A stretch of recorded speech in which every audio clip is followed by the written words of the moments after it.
Saya ingin mengenalkan, tapi kita semuanya saya kira sudah tahu, yaitu Bapak Sandiaga Salahuddin Uno.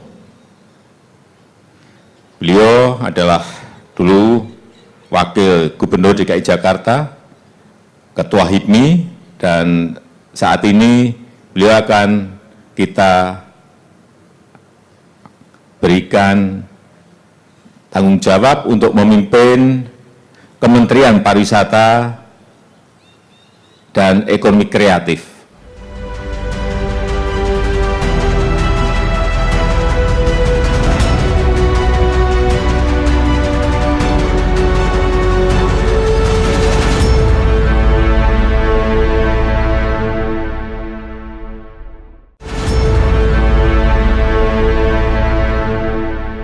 Assalamualaikum warahmatullahi wabarakatuh. Kembali berjumpa dengan saya, Hezfun Arif dari Forum News Network. Kalau Anda menonton video tadi yang saya ambil ketika Presiden Jokowi mengenalkan para menteri barunya yang masuk ke kabinet, sebagian besar dari Anda pendukung Prabowo Sandi, apalagi terutama emak, pasti sangat sebel. Jengkel dan macam-macam lah, campur aduk perasaannya. Tetapi dari sisi jurnalistik itu adalah momen yang paling penting. Jadi momen yang menunjukkan bagaimana ketika Jokowi mengenalkan para menteri kabinetnya. Dari sisi Anda, ini memang simbol kekalahan. Anda pada waktu itu meratapi ketika Prabowo memutuskan bergabung dengan kabinet Jokowi, dan kemudian Anda merasa masih nyaman karena ada jagoan lain namanya Sandiaga Uno yang tetap bertahan dalam kubu oposisi, tetapi ternyata kemarin Sandi juga ikut takluk bersama dengan Prabowo. Dari sisi kubu pemerintah tentu saja momen itu juga dicatat sebagai momen penting. Kenapa? Karena momen penaklukannya sempurna sudah. Dua orang rivalnya yang berlaga dalam Pilpres lalu, dua-duanya sudah tunduk. Ini jadi paket lengkap, paket komplit. Atau kalau istilahnya dalam politik disebut sebagai kemenangan yang landslide gitu, kemenangan yang kalau ini sebenarnya istilahnya kemenangan yang marginnya cukup besar, sangat besar. Tetapi kan kemarin kita tahu marginnya tidak cukup besar, tapi dengan ditambahi bergabungnya dengan Sandi ini kita bisa anggap sebagai sebuah margin yang sangat besar. Jadi ini adalah kemenangan landslide, jadi kemenangan tanah longsor gitu, semuanya disikat habis oleh Jokowi pada Pilpres 2019 lalu. Bagaimana dengan kajian ilmu politik? Ya ini yang susah nih. Istilah ini saya kira mungkin memang belum ada di dalam kamus ilmu politik, dan ini menjadi kajian yang menarik bagi para ilmuwan politik, dan ini sangat khas Indonesia. Bagaimana mungkin seorang kandidat yang bertarung berdarah-darah bahkan sampai menjurus sebagai sebuah bangsa yang terbelah, kemudian tiba-tiba dua orang ini bisa balik kucing dan masuk ke kabinet dua-duanya. Ini sekali lagi khas Indonesia, dan itu yang membuat kalau saya meminjam istilah anak-anak muda sekarang yang berkata dengan sinis, damn, I love Indonesia. Di media sosial, reaksi masuknya Sandi ke kabinet ini memang luar biasa.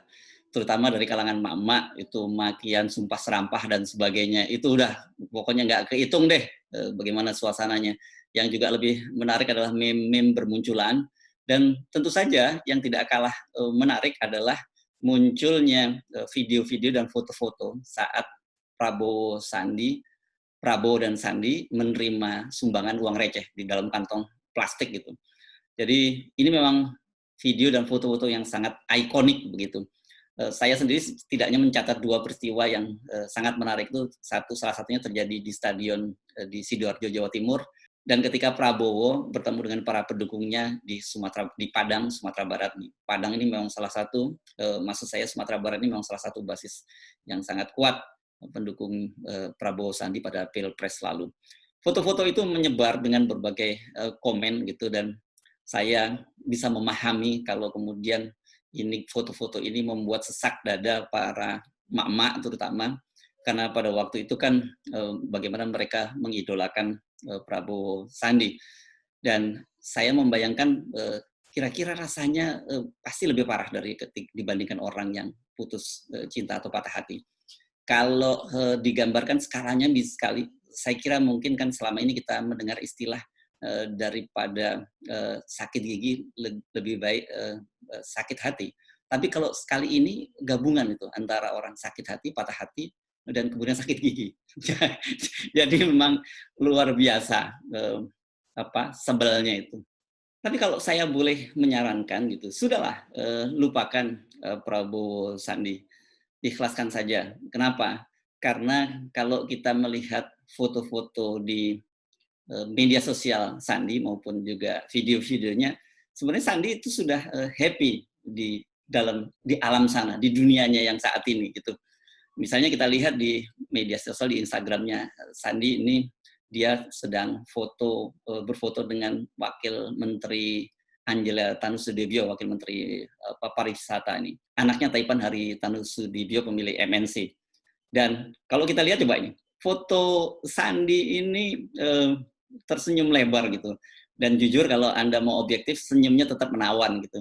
Ini senyum yang pada Pilpres lalu sempat membuat banyak hati emak-emak, terutama emak-emak muda atau sering disebut sebagai Mahmud gitu, lumer, meleleh gitu. Sebaliknya foto ini, wajah ini dulu juga sempat banyak membuat suami-suami cemburu karena istrinya kelihatannya lebih sering tidur membawa mimpi bersama dengan wajah Sandi. Sandi tidak tancap gas di kantor saja, bahkan dia kemudian dengan cepat langsung bergerak, bertemu dengan sejumlah para menteri lain yang terkait dengan kementeriannya, dan seperti video yang diposting berikut ini kelihatannya Sandi ini berkunjung ke Kementerian BUMN, dan di sana ada sejumlah menteri lain. Guys, jadi hari ini kita langsung gerak cepat. Saya mengunjungi Pak Menteri BUMN, juga mengundang Pak Mendak dan Bapak Menteri Investasi kita, Kepala BKPM, karena kita harus berkolaborasi. Segera kebijakan ini harus kita pastikan eksekusi yang tepat waktu, tepat sasaran, dan tepat manfaat. Dan tentunya lebih dari 40 juta lapangan kerja yang perlu kita selamatkan di sektor pariwisata dan ekonomi kreatif. Saya perlu sekali bantuan Pak Menteri Perdagangan. Pasti. Dari segi kebijakan-kebijakan perdagangan yang mudah-mudahan bisa berpihak kepada kebangkitan ekonomi rakyat. Pak Menteri Investasi, tadi saya sudah dapat komitmen bahwa ekonomi kreatif dan sektor pariwisata mendapatkan satu insentif untuk investasi. Jadi bagi para pelaku sektor pariwisata, Bapak Menteri, kita dukung penuh. Dan ini yang paling banyak duitnya, Kementerian BUMN, karena pasti dengan 1 tahun ini kita banyak sekali keterbatasan, tapi Pak Erick Thohir ini punya keleluasaan dalam menggunakan balance sheet yang dimiliki oleh sektor BUMN ini. Jadi mudah-mudahan ini bisa langsung menjadi sumbangsih pertama Dharma Bakti kita kepada kebangkitan ekonomi kita, kepulihan kita mengatasi COVID-19, dan kesempatan kita untuk membuka lapangan kerja yang seluas-luasnya. Terima kasih. Eka, sini buka. Di dalam video tadi itu, kalau meskipun mereka mengenakan masker, tapi kita masih bisa mengenali dengan baik wajah-wajah mereka itu, karena memang wajah-wajahnya wajah-wajah familiar. Itu ada tuan rumah Erick Thohir sebagai Menteri Negara BUMN, kemudian ada Bahlil di depannya, yang paling depan, yang paling kecil badannya itu. Bahlil adalah Kepala BKPM, dan kemudian yang baru masuk bersama dengan Sandi ke kabinet yakni Menteri Perdagangan Lutfi dan Muhammad Lutfi, dan kemudian Sandiaga Uno sendiri. Dari video tadi kita kemudian jadi teringat persahabatan lama ini antara Sandiaga Uno, Lutfi, dan kemudian juga Erick Thohir. Mereka ini sebenarnya terhubung udah beberapa puluh tahun lalu, karena ketika mereka masih muda, masih remaja, lihat mereka adalah para teman sepermainan gitu. Dan nah sekarang kita lihat ini foto ini, Erick Thohir, Sandi, kemudian Lutfi, dan ada 2 orang teman yang lain. Jadi mereka ini kalau kemudian sekarang berada di kabinet, ya mereka ini reuni. Wajar dong kalau kemudian wajah Sandi tampak segar begitu. Dan kemudian bagaimana dengan Bahlil? Bahlil ini memang paling junior di antara mereka, tetapi jangan lupa mereka ini berempat terhubung dalam satu brotherhood yang disebut dengan HIPMI, Himpunan Pengusaha Muda Indonesia. Jadi dan mereka ini bahkan yang menarik itu Lutfi itu pernah menjadi ketua umum HIPMI, kemudian digantikan oleh Sandi yang pernah menjadi ketua umum HIPMI, dan kemudian Bahlil juga terpilih menjadi ketua HIPMI itu atas dukungan mereka. Bahlil ini terpilih di Kongres HIPMI tahun 2015 yang semula berlangsung di Bandung, kemudian deadlock, dan kemudian berlangsung di Bogor. Jadi dia paling junior. Bagaimana dengan Erick Thohir? Erick Thohir meskipun tidak pernah menjadi ketua umum HIPMI, dia juga adalah seorang aktivis HIPMI. Jadi ini betul-betul reuni keluarga, reuni anak-anak muda yang pernah sama-sama sekolah di Amerika, dan kemudian juga reuni anak-anak muda yang tergabung di dalam Himpunan Pengusaha Muda Indonesia. Jadi ini adalah Brotherhood HIPMI. Tentu saja bondingnya Sandi gitu dengan mereka jauh lebih kuat dibandingkan dengan Anda yang cuma bertemu pada Pilpres kemarin. Ini tentu saja bisa kita hargai dong, karena ini masa lalu bagaimana menghubungkan mereka, sementara Anda ini sebenarnya kemarin terhubung dengan Sandi untuk sebuah masa depan, tetapi kemudian masa depan itu kan tidak terwujud. Karena itu mengapa kita mesti meratapi, kemudian memaki-maki, marah-marah, dan sebagainya, melihat reuni antar keluarga ini. Lagi pula kan kalau mau fair, sebenarnya untuk Sandi ini, dia tidak ujuk-ujuk lah mau bergabung dengan Presiden Jokowi, mau menjadi pembantunya Presiden Jokowi. Sebab kalau kita ikuti kan prosesnya, sebenarnya sejak pada waktu pembentukan awal kabinet, Sandi juga diharapkan untuk bergabung masuk dalam kabinet. Tapi pada waktu itu dia memilih berada di kubu oposisi. Dan Sandi itu sebenarnya cukup menarik. Ini sekali lagi ya, kalau kita mau fair nih, jangan baper dulu nih, jangan menganggap saya berpihak pada Sandi. Kan ketika Prabowo masuk menjadi kabinet Presiden Jokowi, masuk dalam kabinet Presiden Jokowi, kemudian Gerindra menjadi kubu pemerintah gitu, dan Sandi masih tetap memilih berada di luar kubu pemerintahan. Dan bahkan berkali-kali seperti pengakuannya dia juga diminta untuk masuk kabinet. Barulah sekarang setelah setahun kabinet berlangsung dia memilih masuk kabinet. Kita tidak tahu apa kalkulasinya. Tentu saja apa yang disampaikan ke publik dengan yang ada di belakang itu berbeda. Bagaimanapun juga Sandi ini seorang pengusaha. Dia ada kepentingan-kepentingan bisnis yang harus dia jaga. Dan satu hal lagi sebenarnya, ini kalau Anda mau menjadi seorang pebisnis, memang sifatnya harus pragmatis. Gitu. Bahkan katanya, kalau Anda menjadi seorang pebisnis, Anda tidak berada di kubu oposisi. Jadi kemarin sikap Sandi dalam 1 tahun belakangan ini merupakan sebuah anomali. Nah sekarang ini betul-betul Sandi menjadi orang yang normal, bukan anomali lagi, karena sebagai seorang pengusaha, dia kemudian bergabung di kubu pemerintah dan dapat jabatan penting sebagai seorang menteri. Fenomena masuknya Sandi di kabinet atau menjadi pembantu Presiden Jokowi ini menjadi sebuah pembenar dari sebuah pepatah baru. Ini juga lagi-lagi pepatah kontemporer yang menarik, karena selalu begini, ada yang menyebut bahwa semua pada akhirnya nyebong juga. Ini pepatah baru yang favorit kelihatannya di kalangan para pendukung Presiden Jokowi, dan menunjukkan betapa optimisme mereka bahwa orang itu, bahwa mereka selama ini dikecam karena nyebong gitu, dibully dan sebagainya, tapi mereka optimis pada akhirnya semua nyebong juga, dan itu terbukti dengan apa yang diambil, posisi apa yang diambil sekarang oleh Sandiaga Uno. Sekarang saya tiba pada satu poin penting yang sebenarnya sudah saya singgung di depan gitu. Sudahlah, lupakanlah Prabowo Sandi, ikhlaskanlah dan fokus pada agenda-agenda besar di depan. Sebab kalau Anda terus-terusan marah ini dalam situasi sekarang ini tidak baik. Karena kalau kita marah-marah, emosi tidak stabil, imunitas tubuh kita menjadi turun.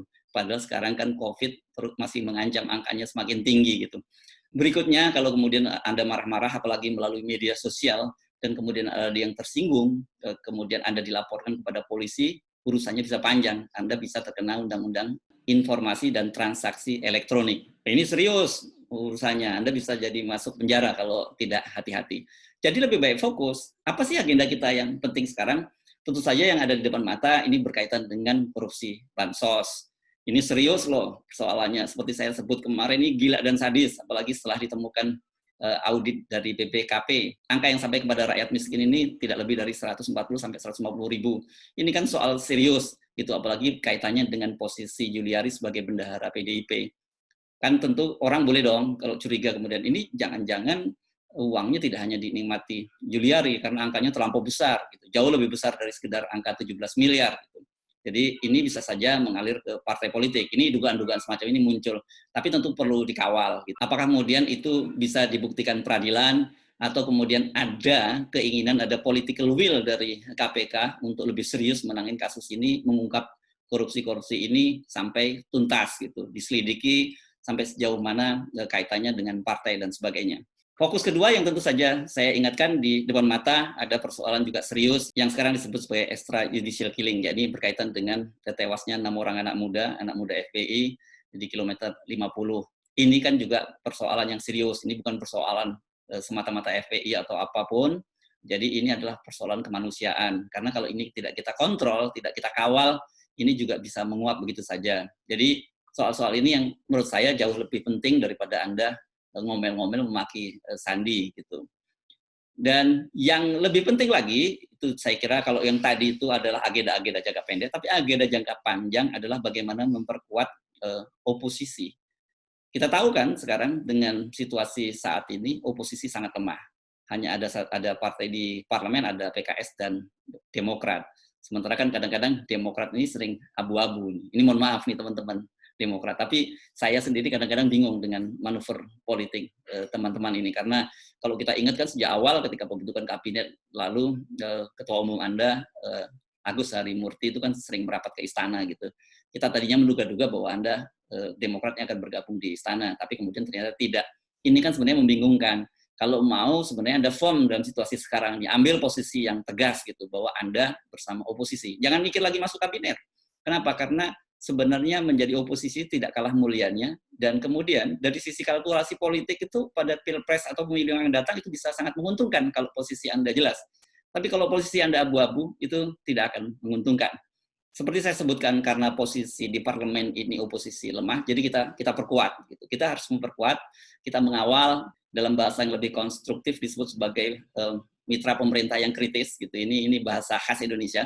Tapi sebenarnya kita sebut saja oposisi, harusnya ini bukan kosakata yang haram gitu. Karena oposisi itu memang penting dalam sebuah negara demokrasi. Jangan kemudian dianggap memusuhi, tetapi sebaliknya juga kalangan oposisi jangan menganggap bahwa apapun yang dilakukan oleh pemerintah harus kita musuhi. Tidak seperti itu juga.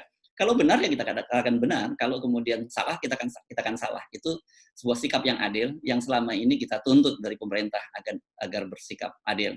So, mari terus kita kawal beberapa agenda-agenda tadi, kemudian agenda yang lebih penting adalah terus mengawal agar demokrasi kita di Indonesia ini tidak layu sebelum berkembang, dying young, mati muda, begitu. Dan seperti yang saya katakan di awal pertemuan kita tadi, lupakanlah Prabowo Sandi, ikhlaskanlah, doakan saja mereka berdua husnul khotimah. Saya Hirsun Arif, sampai berjumpa lagi. Assalamualaikum warahmatullahi wabarakatuh.